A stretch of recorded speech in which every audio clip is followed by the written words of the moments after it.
It's a great, great pleasure for me to introduce Libby Mosier. She is a friend of mine of 20, 25 years or something. She's quite a bit younger than I am, but she's my old new friend or whatever.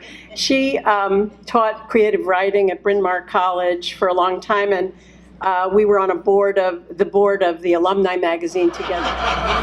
Anyway, Libby has she's a wonderful writer, she's a wonderful teacher, she's a wonderful friend, and so I'm really thrilled she's here, and I'll let her tell you what she's going to tell you. So thank you for coming. Ruth asked me to come today because I was talking to her about an experience I had last fall in the Religion, Spirituality, and the Arts program sponsored by Butler University. And that's the basis of the project that I'm going to talk about today. And I brought some visuals. I wanted to begin with a creative exercise because the whole point of this seminar, although it was a semester-long study of one chapter of Genesis, which sounds absurd, but we really went into depth with this text and used it as a way to inspire us, but as a way to start you thinking about your own creativity and the way this might relate to your own life. I wanted to begin with a poem. And rather than having me be the person whose voice you hear constantly, I'd like someone else to read the poem. And it's on the back of your handout. It's called First Day of Creation by Sarah Clausen. She is a Canadian Mennonite poet, because this program that I was involved with had people from all different faiths, all different traditions, and we studied Genesis from many different angles, including the artistic angle. So I wanted to begin by reading this poem, and then to collaborate on writing a different version of a poem. So Ruth assures me that this is a lively crowd of people who like to hear their voices. So, do I have any volunteers? Oh, excellent. Let there be light, a flash, a bolt, a brilliant blaze that puts the kibosh on chaos. Let light shine on width, breadth, depth, a dazzle to illuminate all matter everywhere. Let it glint gloriously off ocean wave, sea swell, a brooklet's little ripples. Let fish rejoice in it fantastically. The fur of fox, cat, cougar, coyote be haloed. Let light's hot pulse pull prairie grass, kinnick up to verdant growth. Turn grain from green to gold.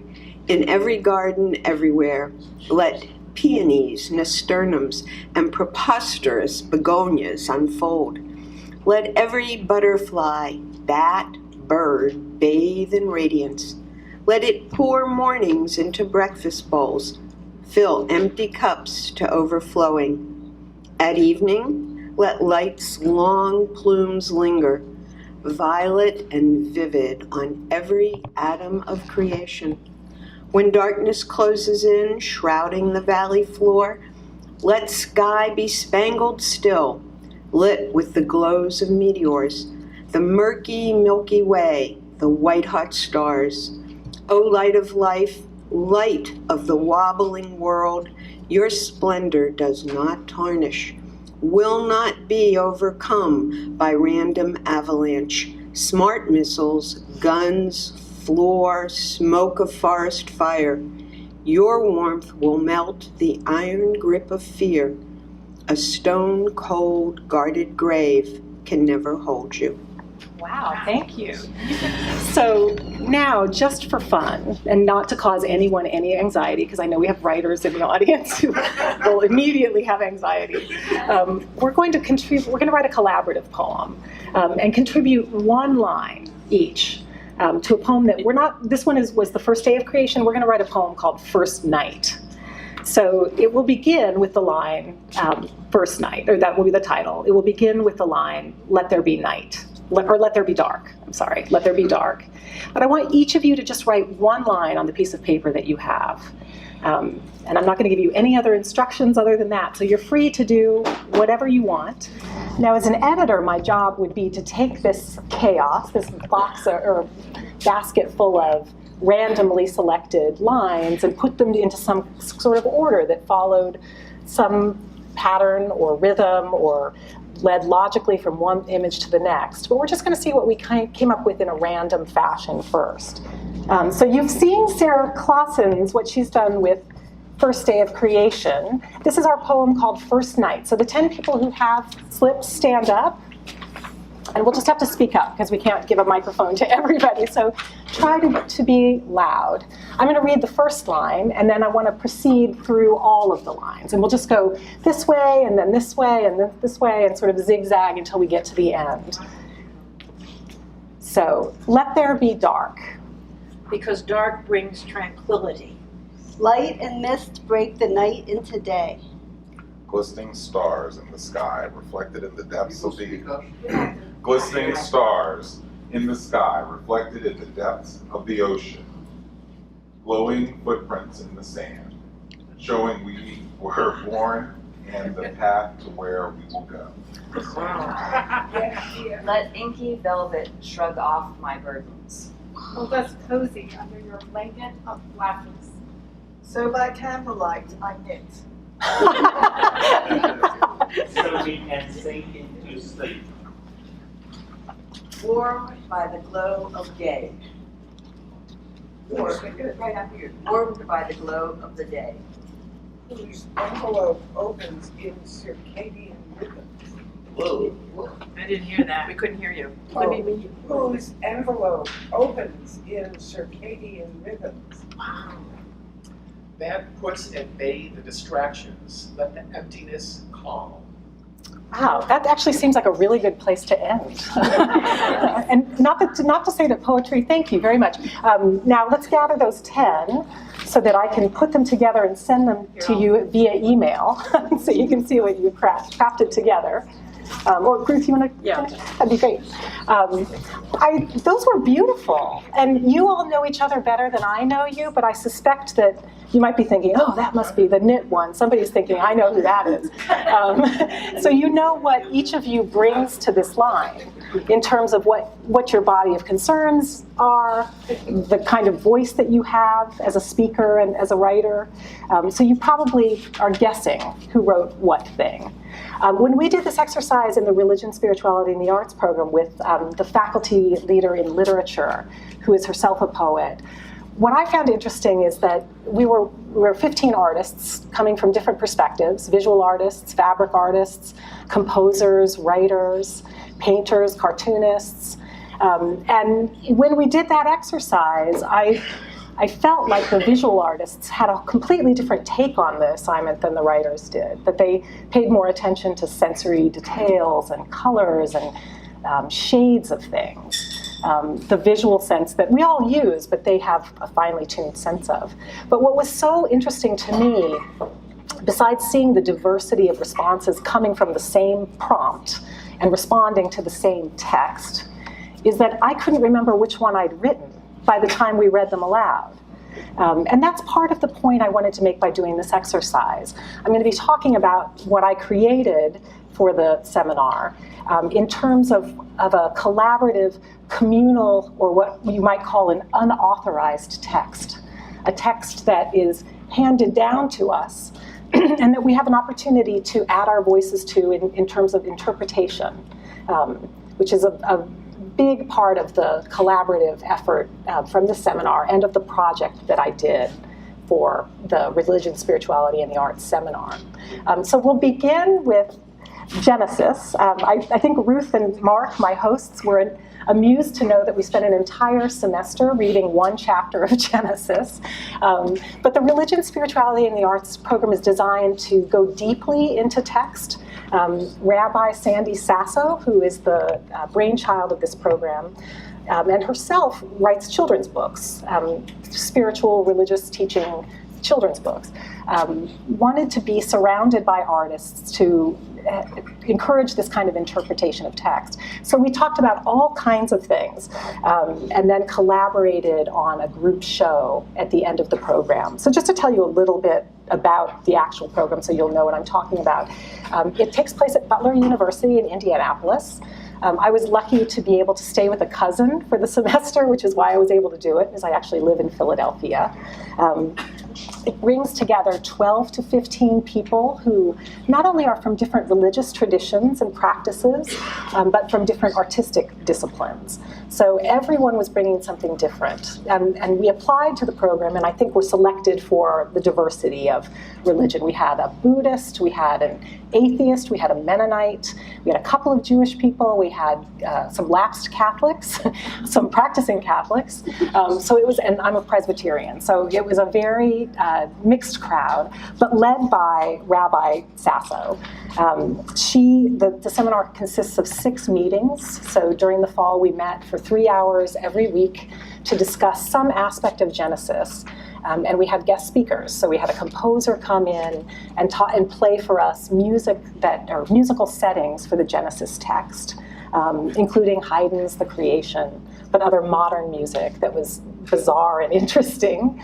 We had an art historian come in and talk to us about art that is inspired by Genesis or has Genesis as its subject, from medieval religious art to modern art that has as its subject the artist as creator. So we were invited to think about ourselves as creators at that point. We also had a literature professor, Sherry Wagner, who suggested this exercise, who had us read not only poetry, but a really great novel called Mr. G, a novel of creation, written by the physicist Alan Lightman. Some of you may know his work, Einstein's Dreams. And this is a completely scientifically accurate version of the creation of the universe. But it reads like a novel, and it's funny. So that was one of the texts we explored. And then the other thing that we did was talk about various interpretations of the Genesis text. We had experts from Butler University come in and speak to us about all kinds of issues with this text. But the thing that's most pertinent, and this is why we spent an entire semester on it, but the thing that's most pertinent to the work I'm discussing today is the issue of how to translate that first line of Genesis. And I wonder if someone would be willing to read that first line. And I can actually give you the microphone. Oh, thank you. In the beginning, God created the heaven and the earth. Now the earth was unformed and void, and darkness was upon the face of the deep. And the Spirit of God hovered over the face of the waters. And God said, "Let there be light." And there was light. And God saw the light, that it was good. And God divided the light from the darkness.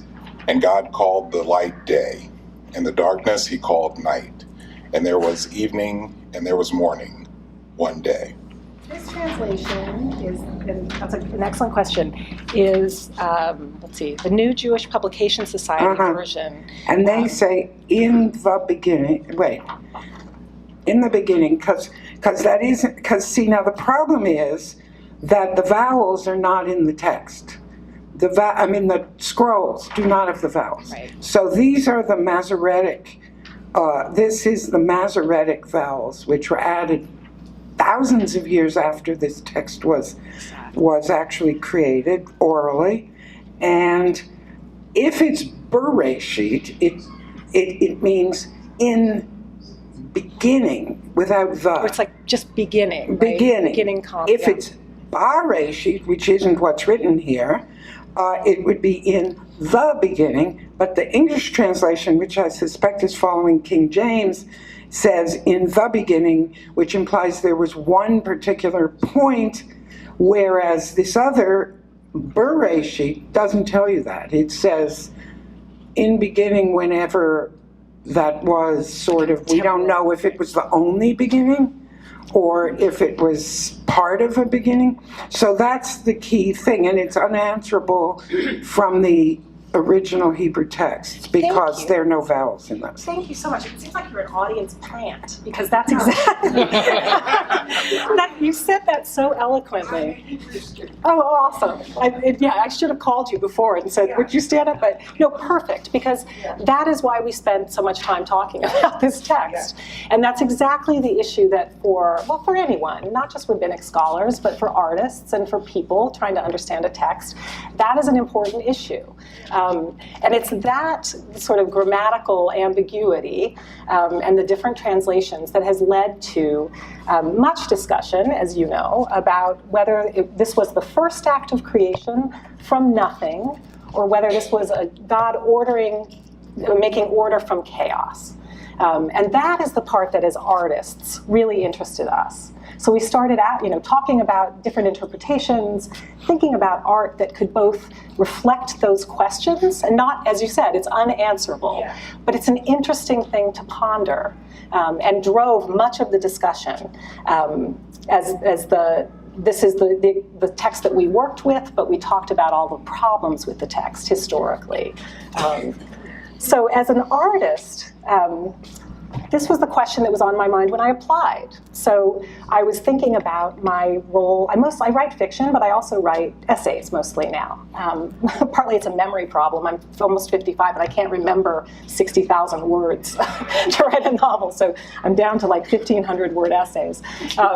So when I think about my role as an essayist, especially in this time, in these times, and I don't mean fake news, but I mean trying to hold on to some semblance of the truth when there's a lot of misinformation, made me think about this in a very personal way. And I'll talk about that as I show pictures later. But first I wanted to show you just a quick slide of some of the ways that the other artists in the program interpreted Genesis, because that was ultimately our goal, to put on a group show, which we did at Christian Theological Seminary in Indianapolis. They have a collaborative relationship with Butler University, and Sandy Sasso has taught at both institutions. So this is some of the work. It's small because they're not great pictures, so I just wanted to give you a sampling. We had a cartoonist who did a cartoon book a comic book about the creation. We had some writers, and we were really challenged, because we're writers, to display our work visually. So they made sort of little shrines to their work. A painter who painted the aquifer system under Indianapolis, because she was interested in the way water renews or doesn't if it's polluted. We had an artist here who made little prayer hangings on a sort of sculpture made of wood that was meant to symbolize pollution in the waters in Flint, Michigan. So people were very much thinking about what was happening at the time. And keep in mind, this was all happening during the election season. So there was a lot of interesting to me, this artist who painted a woman falling through the void said that she was using more cheerful colors than she usually does as a painter. So we weren't just responding in a sort of like distressed way. We were responding in a sort of optimistic way, some of us, and it changed our art. This guy's a woodworker. This woman is a synesthete who painted what she heard when she listened to someone else's work read aloud. So the sounds suggested form and color to her. And this guy, it's not a great picture, but it's acrylic, and he painted a void. And it's brilliant blue, and you can see into it. It's sort of sparkling inside, in the interior. Just for Ruth and Mark, I promised I'd show this one up close. And I should say I have the booklet here, if anyone wants to look afterwards. I've got pictures of all of the artists' work, and also their artist statement, if you're curious about seeing the way different people interpreted. But this guy, Mark Kessling, this is only one of his. You can see the series hanging on the wall. But this is a close-up of one of them. He set out his artist statement says, "Could the mechanism of life consist of a single cell containing all the code needed to create every living thing? I chose to explore how one cell, a stem cell, could generate other cells of different design and complexity. I began with the single center stem and allowed it to iterate to surrounding cells. The finished work shows a completed design with each cell created from the adjoining cell." So it was truly a wide-ranging interpretation of this text. This is all of us at the opening, and Rabbi Sasso is in the middle. I brought a copy of her book because this is the part of the program that made a huge difference to me, and I'll talk about why. But she is Rabbi Sandy Sasso, let's say that 10 times fast, is the first woman to have been ordained a rabbi in Reconstructionist Judaism. Her husband is also a rabbi. And she's been in India. She was ordained in Philadelphia, but she's been in Indianapolis since 1977. And she's now emeritus. and a spiritual guide at her congregation, which is Beth El Zedek. So for me, one of the most surprising and useful aspects of the seminar was learning about Midrash, which is not a revelation to you, but for me, this was something I'd never explored before and made so much sense to me, and was so inspiring as a writer. The idea of Midrash, both as a product, a body of literature written over a period of time in response to questions that arise in the text, and as a process, a way of interpreting sacred text to apply the Bible to new historical and social situations and to find contemporary communal and personal meaning and significance in the Torah and in the Torah's ancestral legacy, really resonated with my sense of writing, not merely as a way of expressing oneself, but as an attempt to make meaning and to contribute to an ongoing conversation. That might sound like a simple thing, and you'd think a writer thinks that way all the time, but it was a new idea for me, that you could reinterpret a text and make it new and make it fresh. That's what I try to do as a writer. I wouldn't compare what I write to Midrash, but this really made sense to me. I also appreciated when Rabbi Sasso, we read her book, and when she was talking about Midrash, I appreciated the acknowledgement of an interpretive lens that's inherent in the idea of Midrash. We were talking about this last night. Mark said all kinds of crazy stories that people tell in order to make sense of things. And it's this acknowledgement that we all have a lens, that our lens is personal, just as your contribution to that line of poetry is personal, was also resonated with what I believe. As Rabbi Sasso writes, Judaism wears a rabbinic lens in reading biblical text and living out its teachings, just as Christians read the Hebrew scripture through the lens of the New Testament, which in some ways could be regarded as Christian midrash, as so Jews read the scripture through the eyes of the Talmud and midrash and rabbinic commentaries. So I had never thought of my own religion as creating midrash for the Old Testament, but that was a really interesting paradigm shift for me and confirmed what I believe about the way people have a lens with which they understand and then communicate some version of the truth. So that appealed to me. I also identified especially with the humility that this task requires. It's a humility that I try to cultivate as a writer, to not be a know-it-all, but to do good research and to try not to say anything or write anything that I don't believe is true. So that was sort of elevated the task for me. As Rabbi Sasso puts it, and I thought this was beautiful, she says this in her book, after all, who are we, tied as we are to our own time and place, to attempt to fashion sacred words out of our distress and dreams? And yet, the authors of the Midrash ask, who are we, bearers of the image of God, not to pour our souls into the crucible of time, to affix our names to the holy narrative? So Midrash gives us permission to do that. And I think every writer understands that sense of importance and humility that comes with that task. So as she explained, Midrash does not challenge the idea that the Bible is divinely inspired or revealed, but as she taught us, it gives us permission to read the Bible with question marks. And I just love that idea. As a reader of any text, I love that idea. So as I was listening to her, I began to see the ways in which what she does as a rabbinical scholar and what I do had some similar issues at heart. I also saw a connection between what she described as the rabbi's responsibility to create midrash in order to, quote unquote, discover connections and harmony where on the surface none appear to exist. To tell these stories, to explain certain things that are in the Old Testament, reminded me of Virginia Woolf, who, though an atheist, had the same idea of what writers do. Virginia Woolf has a really wonderful essay called A Sketch of the Past in a book called Moments of Being, where she describes those revelatory moments where you have access to some universal truth, and sometimes it's happens after trauma, where some idea or inspiration hits you and you don't understand how you know what you know, but somehow you have access to some larger truth. She calls that a moment of being, and she describes it in her memoir, or in her essay. Behind the cotton wool is hidden a pattern that we, I mean all human beings, are connected with this, that the whole world is a work of art, that we are part of the work of art.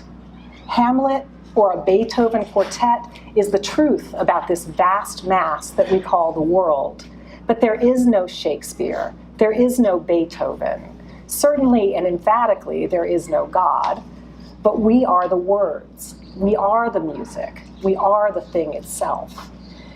That is a quotation that I've used many times in many workshops to talk about what writers are trying to do, other than just show off and sell books. We're actually trying to access some truth and put something into words that we have experienced through some ineffable experience, that we actually are smarter in our work than we might be in life. And musicians say the same, artists say the same. So that really appealed to me. And as an audience, I'm hoping that as I talk about what I made of this, all of this information from this seminar, I hope you'll think about why these questions concern you in your own lives. Whether you're an artist or a writer or just a good citizen, whether you're a rabbinical scholar or just a person who's here for the music and fellowship.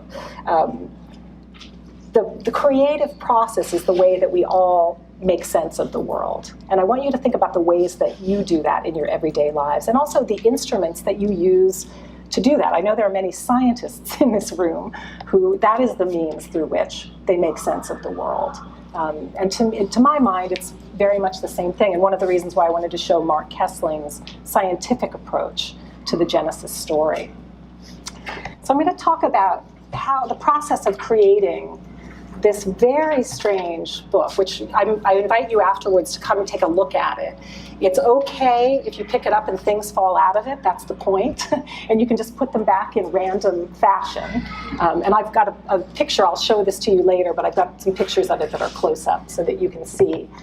But as I began this whole process, starting with my application, I was thinking very much about my role as an essayist. Which is a form that has existed since the 16th century.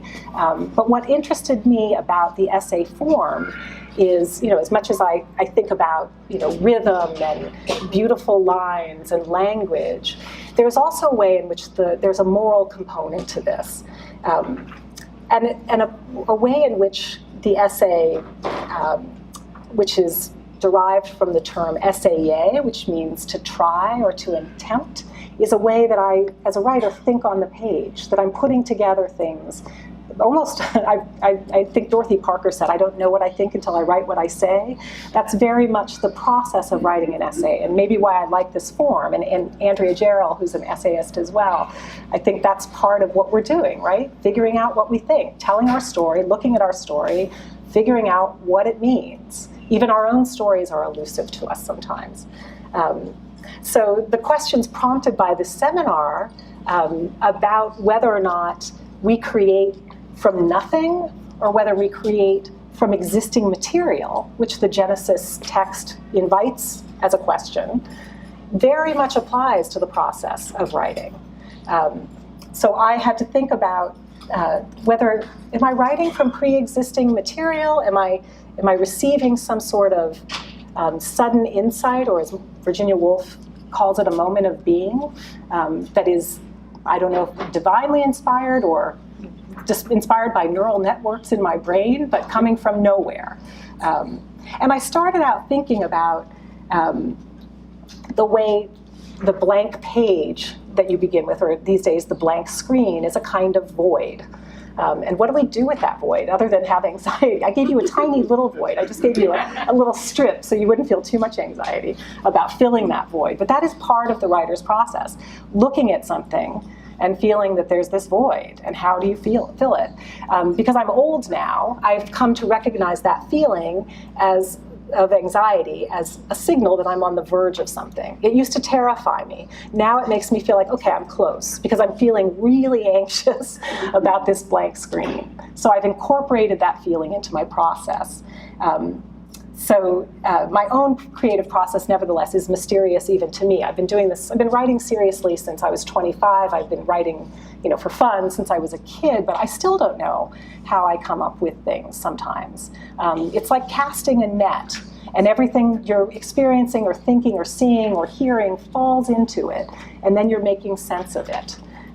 So when I began to think about that, I thought for me, though images appear in dreams and certain moments shimmer with significance the way Virginia Woolf described, or you have a flash of insight that arrives unbidden, something that just hits you as true, I always sense an instrument at work, making sense of all this, engaged with some ineffable process. So I don't feel that it's coming just from me, but I'm very much aware of myself as an instrument, as a conduit.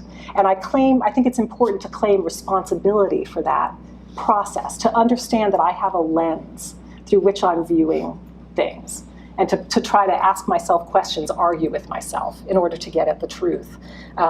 As a writer, some of my tools for doing that are metaphor, and that translates, really the purpose of metaphor is to translate what is unknown to what is known. So we use examples and that's really what reading a biblical text is. If we're not going to believe it literally, we're using it as a way to understand something that we otherwise wouldn't understand, or to write something that we otherwise wouldn't understand. So in this way, the writer's work is both profound and practical, to make the inconceivable possible by putting it into words. So in my field, writers spend a lot of time talking about the boundaries, differentiating nonfiction from fiction. There's a lot of, is it memoir? Is it, autobiography? Is it based on the truth? Is it fictional biography? Is it biographical fiction? So that's what we talk about. But I think what we're really talking about at heart are some of the moral issues implicit in that conversation, which is that we all have a motive for telling stories, we all have a method for telling stories, and we have our own point of view, which, in a small way, you demonstrated when you wrote your line of poetry. Your motive maybe was to get it over with, or to please, to sound smart, or to be profound, but you had a motive, and you also have a voice that you're contributing to that conversation. And though when I write, I'm trying to present universal truth through personal narrative, my authority and my humility comes from my limited experience and my partial knowledge, which I try to remind myself of all the time to keep myself honest, to ask questions and do research, to not be a know-it-all. When I write an essay, I'm aware of my position as a conduit between what is given and what I make of it. And it's for this reason, especially in these times where Mark and I were talking about this last night, where editorial is presented as fact. A lot of what we read in the news is really editorial with a point of view. I'm wary of writers who don't claim that authority or admit that they have a lens, or who credit their ideas to a muse, as though God has spoken to them directly. That makes me nervous. I think it's really important to be aware of the instrument that we are, that our brains and our hearts and our experience are feeding into what we say. So I take that very seriously. It matters to me because if all experience is mediated, then as a writer, I'm responsible for the creative process that unfolds between the word and then my words on the page. Ruth has heard me say this a million times. I try not to write anything that I don't believe is true. Not only because I want to be truthful, but because it seems like a gift to be able to create anything, and we want to create with integrity. Writers are sneaky that way, and you have to be aware of that sort of moral component, I think. So this is one of the reasons I loved this seminar so much, is that Rabbi Sasso challenged us to think not just about how we create, but why we create. And I had to really think deeply about that, because I've been doing this for such a long time, that some of the reasons are, to make money, to get published, to show off, to have my voice heard. But really, when I thought about writing and my experience for 20 years as a teacher, it's because I see myself as a conduit between some information and then conveying that information, but truthfully. At least that's my goal, is to do it. So as a writer, you've got the Genesis text that we used in front of you. As a writer, I couldn't help but look at that for style. Just how is it written? Not just what does it mean, but how is it written? And in all those repetitions of the let there be, it struck me that it reads like the way an author enters a story. When you're beginning, when you're faced with the blank page or the blank screen, that let there be is a way of calling something into existence. It's the way children play. If you've seen kids setting up some sort of make-believe, they don't even really play. Or play the game, they just set up the world. It's all world building. Like, you be the mom and I'll be the dad and here's where we live and and it's all just building a world. And it's a way that we as humans sort of find our way through the void by naming things, by saying this is what this is. And Genesis very much reminds me of that process from a writer's point of view, or even from a reader's point of view. When you begin a novel and you're trying to find out who's speaking, where are we, what time period, you're grasping to find what's going on here in this text. And that sort of grasping language, which is naming things to make clarity, reminded me of the feeling of disorientation that chaos brings when you're trying to bring order to something. And also the potential in the void. You know, when you're a kid and you're making believe, anything can happen. You just have to say, this is that, and this is that, and this is what we're deciding on this. And when you're a writer, the reason why I don't fear the void anymore is that I see that potential there. I'm less wedded to what I produce and more interested in how I can fail and what I can create and the fun of it than I used to be. But all of this thinking led me to think about that chaos and the ways in which I, as a person, deal with chaos. It led me to thinking about the chaos of grief, of how we mourn. My father died 3 years ago, and I was very much thinking about this when I was in Indiana last fall, because both of my parents were raised there. So it seems sort of weird that I would spend the fall there, but all my aunts and uncles lived there, all my cousins, all liberal Democrats living in a very red state, youth ministers and healthcare navigators and teachers.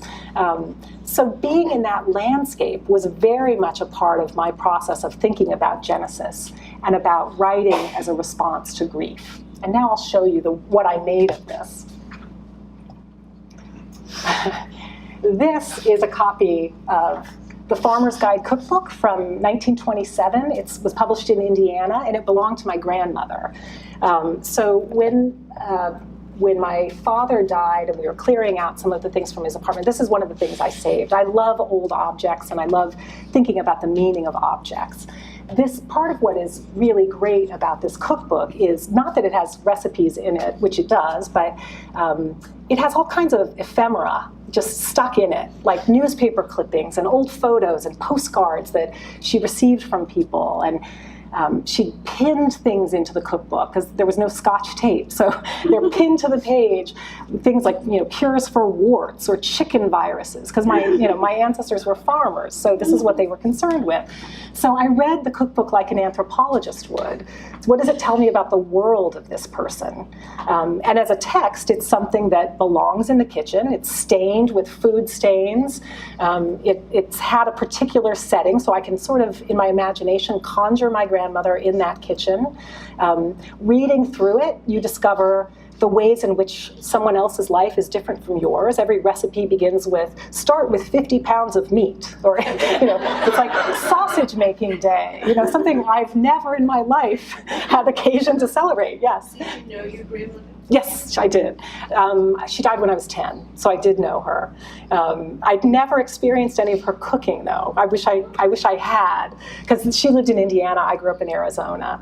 But this cookbook to me was a treasure because it was filled with. There was an article about making aprons out of bandanas, which struck me as a weirdly feminist and also anti-feminist, kind of like the bandana being the Rosie the Riveter symbol, but also it's being used to make an apron to keep you in the kitchen making 50 pounds of sausage on a Wednesday. So all kinds of interesting things in the text. And I began my project by thinking, wouldn't it be interesting to to make something from this cookbook. And my rules for myself were, I'm not going to Google, I'm not going to consult any other sources.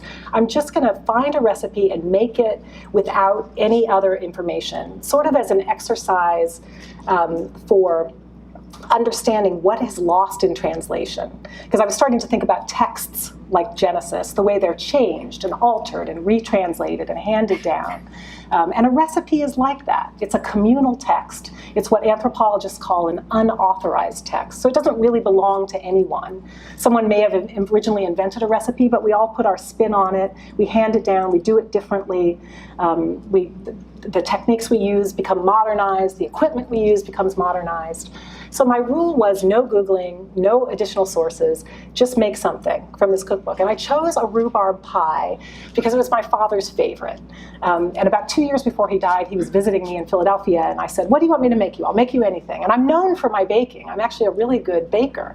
And he said, make me a rhubarb pie. And I said, accept that, because I have no idea where I get rhubarb. I don't know what season rhubarb. This is sort of the state of the modern world, right? It's supposed to, yeah, spring, and sometimes it's like scraggly pieces in August, you can find. But he grew up on a farm, and it was growing right outside his house, so that's why he likes it so much. I've never eaten it, and so I thought, okay, I'll make him biscuits, and then I'll get some rhubarb jelly from the Amish stand, and that's kind of my lame attempt to make this thing for my father. So as a grief exercise, after he died, I made the pie, and I made it from his mother's cookbook. And I made it without any additional expertise. So this cookbook doesn't even list the oven temperature. I'm just expected to know that. I'm expected to know how long to cook it. And the recipe begins with, start with a pie crust, as though I can just whip that up from scratch instead of using the Pillsbury roll-out dough that you use from the refrigerated department. So it was really interesting. I had to guess at everything, and I did a pretty good job. You can see how ugly it is. And I used a Pyrex plate instead of a tin plate. I had to make some improvisational choices because I can't find lard in my neighborhood. That's not something we sell. I mean, my own mother always had a block of lard in the refrigerator because that's just what she used to make pie, but I couldn't find it, so I used butter. But look how ugly it is. It's real, I couldn't even get the center with those slits in the center. It shrunk. So making a pie was an exercise in humility. And it was sort of I was thinking about it as a gift for my father, that I'm finally making the pie. And it tasted pretty good, despite how ugly it is. And as I made the pie, I was making notes about the process, so that I was thinking about an essay that would twine two narratives. This is kind of what I do as an essayist. Take a plot, the action of making the pie, and then the reflection. So you go back and forth between narration, reflection, narration, reflection. And the reflection was sort of how I was feeling about, I'm someone who's known for my baking, and yet I was stumped by this. This was really hard for me to do, and I'm used to making things that look good as well as taste good, and this was really ugly. And I was aware of all the things that I don't know that my ancestors took for granted and that I've lost because my mother made pies all the time, but I wasn't paying attention. I didn't learn how to do it from her hand. So that was where I started, with this idea of a narrative essay that would be blending those two narratives together. And again, thinking about creation as a kind of grief exercise, which for me I think that's why I write, when I'm trying to make order from chaos. And I felt very bereft when my father died. But I was also doing research about, as I said, the recipe as a form. You'd be surprised how many anthropologists have written dissertations on recipes. So some of the things I learned is that it's considered a form of rhetoric. And as a form of rhetoric, as I called it, an unauthorized text, it's one that is recognized as communal, reproduced, improvised, and revised. And then in that way, always communicating something different. So the receiver of the text changes it in some way and passes it down to communicate something different. In this case, I'm communicating that I don't have access to lard, and I use Pyrex because I live in the 21st century, although it may not be the best way to do it. But I was interested in the ways that in a discourse community, people, and this is true for many kinds of quilters and knitters, bakers and people who cook, that is a kind of discourse community where people trade recipes. They share them, they alter them, you give a recipe and say, but don't cut the brisket into 2 pieces because it'll be too big to fit in the pot. Or there's always some marginal note that is part of that ongoing discourse and the way we change the things that we receive. And I'm sure you can think of recipes that you've inherited from your parents, but you have made in a completely different way. Or you only make once a year because it's not good for you. Or there's sort of a disclaimer that goes with that recipe. So I found all this very interesting, and it seemed to me to relate to Genesis because it is a dynamic text in the same way that Genesis is, that invites interpretation. And as a recipe is a text that you cannot read without imagining the thing that you're creating. I mean, some of us read recipes for fun, or we get, magazines about cooking because it's fun to imagine, but you immediately imagine the thing as you're reading the text. So it has that component of dynamism as well. The other text that I read when I was thinking about the essay that I was going to write is a really wonderful book that I would recommend called The Gift: Creativity and the Artist in the Modern World. And it's by a guy named Lewis Hyde. And I loved this book because he talks about the way a gift economy, which is different from capitalism in many ways, but he says a gift is consumed when it moves from one hand to another with no assurance of anything in return. And I loved that idea because I was thinking, my dad was no longer alive to receive this pie, but I was making it anyway as a kind of energy transfer. It was a way, and I think that's what we do when we grieve. We're just trying to move through it. So it was very much, in my mind, a gift that I was giving, but the recipient was no longer there. Lewis Hyde says, the spirit of a gift is kept alive by its constant donation. And that's something that reminded me of Genesis too, that this is the way we keep stories alive, by reinterpreting them. Very much like Midrash, or the whole idea of keeping this contemporary, keeping the information up to date and current and applicable to modern times. And related to the idea of the void and chaos, it seemed to me that this was a pertinent quotation from Lewis Hyde. An essential portion of any artist's labor is not creation so much as invocation. Part of the work cannot be made. It must be received. And we cannot have this gift except, perhaps, by supplication, by courting, by creating without ourselves that begging bowl to which the gift is drawn. And I thought of that very much as the void we feel when we look at a blank screen, or have a pile of fabric that is begging to be made into a quilt. And also I started to think maybe that's what people are talking about when they talk about the muse. Not so sinister as I thought of that, God is speaking to me, as much as it is that sense that I'm compelled to give something, that I'm trying to take this energy and transfer it to someone else. So this led me to explore creation, because I was trying to think of what my project would really be, as a gift that is kept alive by its constant donation. And I started to think about writing as very much that the kinds of things that we do even though no one will praise us for us, or certainly no one will pay us for it. We'll just keep doing it. It's the constant donation that keeps it alive. And I thought about the pie recipe as a kind of dialogue between a giver and receiver. So my father was gone, but I was very much speaking to him as I was making this pie, thinking about him, thinking about all of the subjects of my essay, but also what is lost in translation. And so I came to what we, in the Religion, Spirituality, and the Arts seminar, we had something called Open Artist Sessions at the end of the semester, where we met and we talked about the projects we had thought we would do, and then people would give us feedback, which was really helpful. So when I presented what I was beginning, I'd sort of loosely called my essay From Scratch, which was partly inspired by Genesis and the idea that, are we starting from nothing, or are we starting from material that exists? But my mother was also a really great cook and baker. And I remember when I was a kid, she said, I'm making a cake. And I said, well, we didn't have any cake mix. And she said, I'm making it from scratch. And that just seemed to me like miraculous. Like, how does that happen?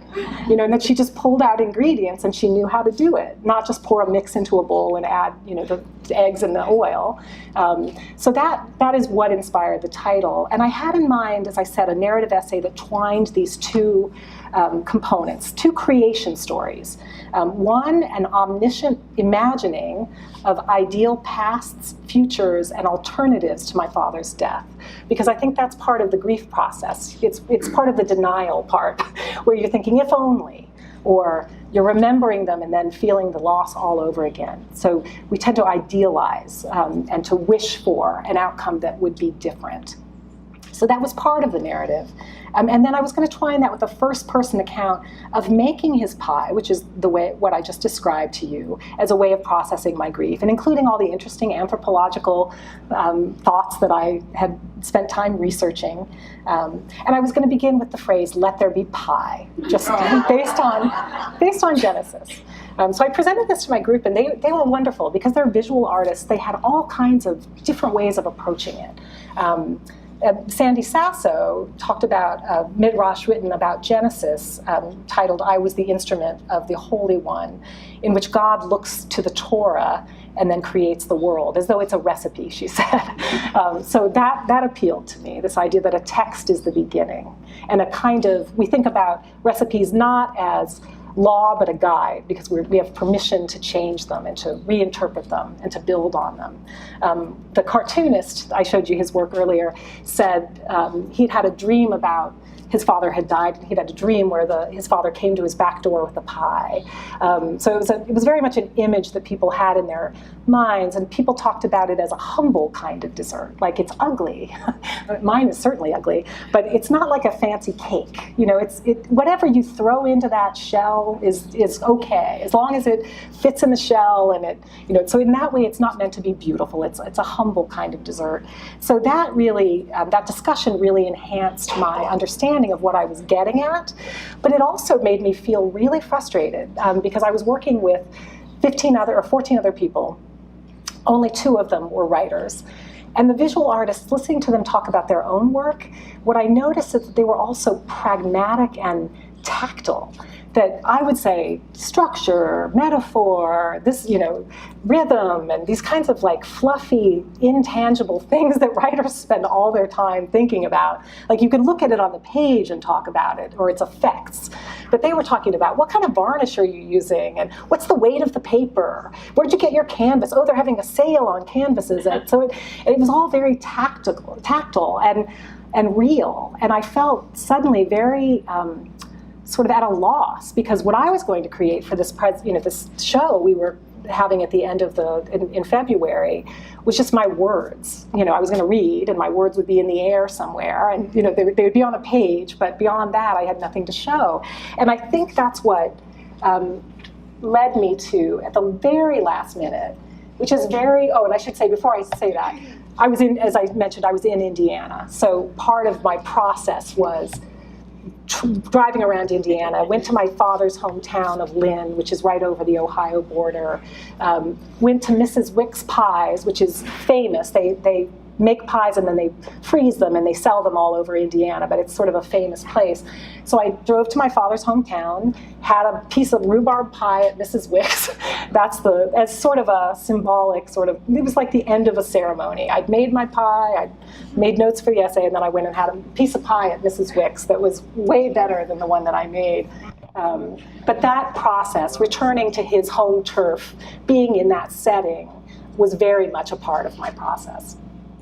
So at the last minute, in fact, Andrea, my friend, and I were supposed to meet at the AWP convention in Washington, and I had to miss it because at the very last minute, we had a blizzard, and I was at home thinking about how I had nothing tactile to show, and I decided to just scrap my entire plan, my entire essay. I never do this. I'm a bit of I plan ahead. I'm like very organized.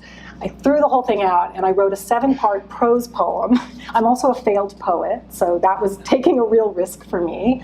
And I thought, I'm going to make a cookbook. I'm going to actually make a cookbook and put my essay inside it, because it started to seem to me, listening to the artists talk about their work, that the art was the whole thing. Virginia Woolf talks about, in her essay that I quoted from, Moments of Being, how she had a moment as a child where she looked at a flower growing in the ground and she thought, that is the whole, part earth, part flower. It's not just the thing we see, but it's the whole thing, with its roots and its dirt and the display. And I started to think, what is an essay without this whole context that has been about being in Indiana and thinking about recipes and cookbooks and heritage from my grandmother? So this is the process. I spent an entire day dyeing computer paper brown to look old. This is a tin of brown dye.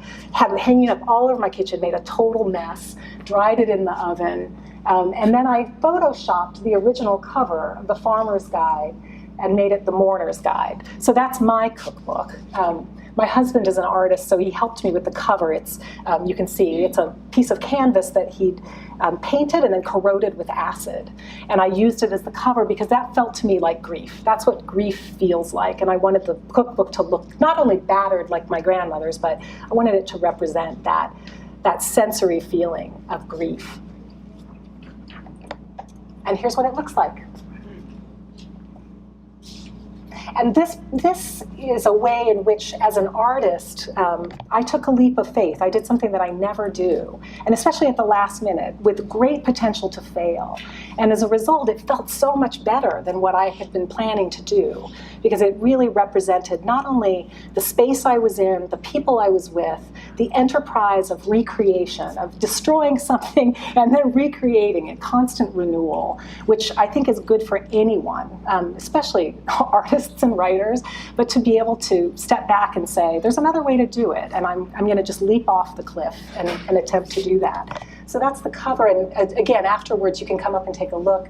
And this is what it looked like at the show. I hung an apron from the stand, and when I read from the book, I put the apron on, and I had flour all over it. It was sort of a mess, as though I were really baking this pie. And the interior is meant to, that's where the actual essay begins, but around the essay is void. It's all blank pages to sort of suggest that feeling of creating something. It doesn't come from out of nothing, it comes from something. But to suggest that feeling that we have where something arises from that void. And then inside, I put all kinds of ephemera. I told you my grandmother's cookbook had all kinds of clippings and cool things. I put things that had to do with my relationship with my father. So when you pick it up, those things are meant to fall out. You can put them back wherever. I was trying to make a point about how grief itself is not linear. We talk about the stages of grief as though we move in this orderly fashion through them, but we really don't, as I've learned. We return again and again to memories that keep hurting and that we return to, and then they hurt a little less. But it's very much a cyclical process. And I wanted the ephemera to fall out to suggest that. Just when you think you're over it, there's a picture, oh, and you feel it again. And you can put it back in some random fashion because you never know what's going to happen in your life where loss triggers loss. So I wanted the physical object to represent that idea. And so now I thought I would read the essay to you to close. And then I'll invite you to come up and, you really can pick it up. It's not, it's meant to look old, but it's actually just not even a year old. So it's possible for you to pick it up. And as you can see on the slide, the actual recipe is at the start of this essay. So it's a recipe for rhubarb pie and for good pie crust. Again, you can see no instructions about oven temperature or time. This is the text I had to work with when I made that pie. And this is the text that I produced after I had the experience of making the pie. And it's in 7 sections to make a sort of commentary on what I see as a falsehood about the 7 stages of grief. I think there are many more stages and they don't go in a linear fashion, but also to evoke Genesis and the 7 days. So I'll just say the number before I read the section. 1, let there be pie. Let me bring it, still warm, to my father on a white china plate. Let the storm door bump my bare heel as I step outside onto the porch, a slice of homemade rhubarb pie in each hand, 2 forks tucked into yellow napkins. Let it be noon, 3 years back, August, cool. Let baskets of pink impatiens hang from the eaves, nesting new birds kicking soil from the sky. Let the air smell of season's end, scorched earth, creosote, fermenting fruit. Let oak leaf hydrangea shade this corner where he sits watching weather, waiting for the promised rain. Let a leafy hand reach out to touch his shoulder, hold him fast as I set his plate down on the table draped in sea blue cloth. Let him smile. Here, let me say, I made this for you. And with this gift, let him see that he taught me how to hope when he made things with his hands. 2, when the rain comes, let us go. For once, let me act without permission or expert advice. Let us pack the car with ballast, canned food and bottled water and a battery-powered lamp, and head west with a half tank of gas and no backup plan. As streets become rivers, as strong winds draw dark currents across the sky, let me navigate by the shimmering stars of his memory.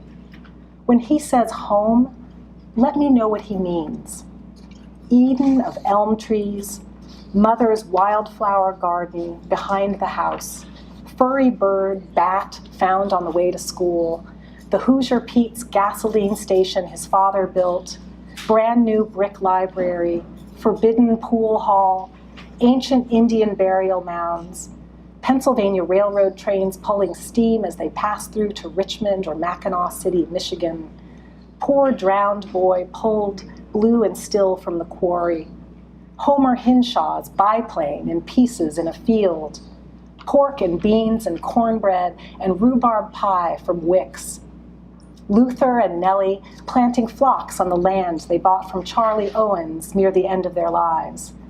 Let me unfold his map, hand-drawn in blue ballpoint and keyed all in caps. Let us find Lynn, Indiana, circa 1950, unchanged and intact. 3, it's late, but let me try. Let me return to Lynn with my father's ashes, guided by the map he made for me from memory when I went to my grandpa's funeral. Let me circle the perimeter of the hometown he never revisited, trying to make sense of 23 years of decline. Let me find his house on Main Street, though its number is different and the shade tree is gone. Let me walk the path to Owen's farm, where I once picked my grandparents' phlox in a yard now barred by a no trespassing sign. Let me seek shelter from the sun in the deserted library, where a woman blows smoke at a computer screen playing The Price is Right. Cracked windows, vacant storefronts, a main street of disappeared shops with gaps like missing teeth. Let me see Lynn as it really is, not how I wish it would be. In the cemetery where Luther and Nellie are buried by 2 coffin-shaped voids, let me kneel on dead grass and feel the anguish of the forsaken. Let me be stingy with what is left of him, spilling a tablespoon of ash where his headstone would be. Let me keep the rest. 4, let August, then, be my season of grief. When rhubarb appears in the market, made quaint by bushel baskets and fake wood floors, let me see this as a sign. Let me take these last-ditch greening stalks to my kitchen, crank open windows, and crack open my grandmother's 1927 cookbook published by Farmer's Guide. While outside, humidity and hissing cicadas speak of a storm and its aftermath, of the flood and of the fire, of what was and what will be, let me find the old recipe for rhubarb pie. Let me honor my inheritance. Let my hands do what my heart cannot. Let me begin again. In self-imposed exile from the internet, let me consult this family Bible, splattered with stains and stuffed with the ephemera of Depression-era rural Indiana.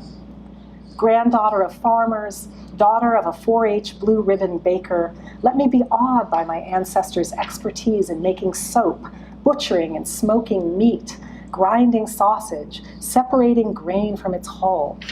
Let me be humbled, listening to a language I don't speak fluently. Quote, the morning before you wish to bake, take 2/3 cupful of sweet milk, morning milk is best, and let it come to a boil. Quote, this recipe is for 250 pounds of meat. Quote, gather a peck of tomatoes. Quote, this is a fine dish for washing or ironing day. Let me close my eyes and conjure my grandmother in her farmhouse kitchen, making rhubarb pie not as solace, but as fuel. Let me read this recipe out loud, evoke the poetry of history, connecting me through this heirloom to those who came before me, to those who have gone. Let my coffee go cold, let my phone go unanswered, let work deadlines wait as I labor at grief. Let me make a rhubarb pie to mark this time of transformation, his death and my life, then and there and here and now. 5. Before I falter, let me remember that a recipe is not a formula, but a guide.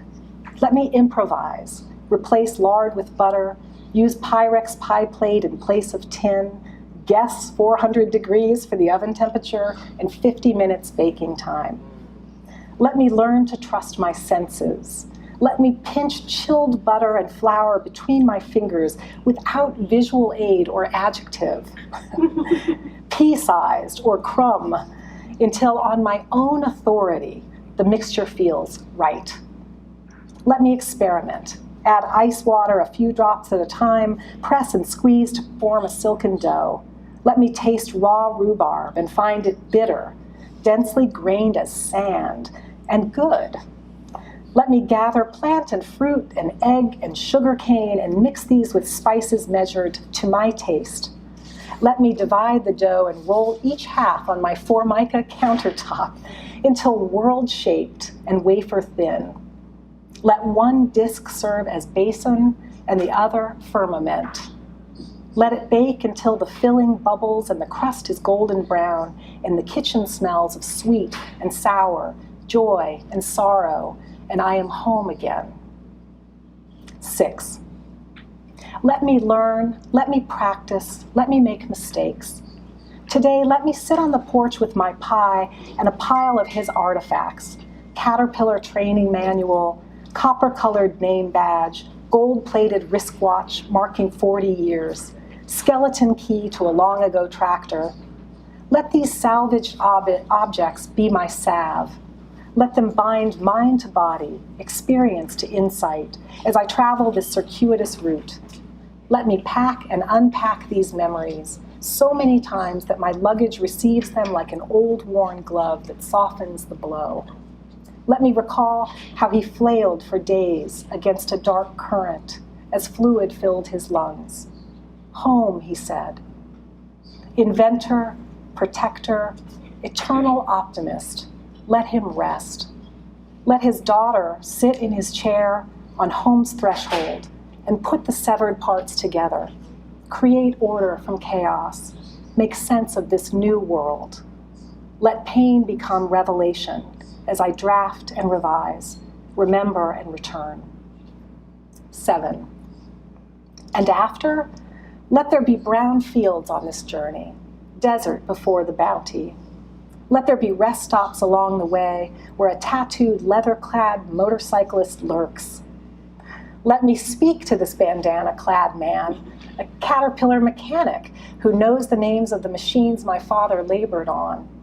Let there be a bridge between me and the vast expanse of what I don't know. Let there be softness, surrender, the absence of fear. Let me be wrong. Let me be surprised. Let there be kindness, and let it spread haphazardly like the phlox that replants itself in a new place in my yard every year.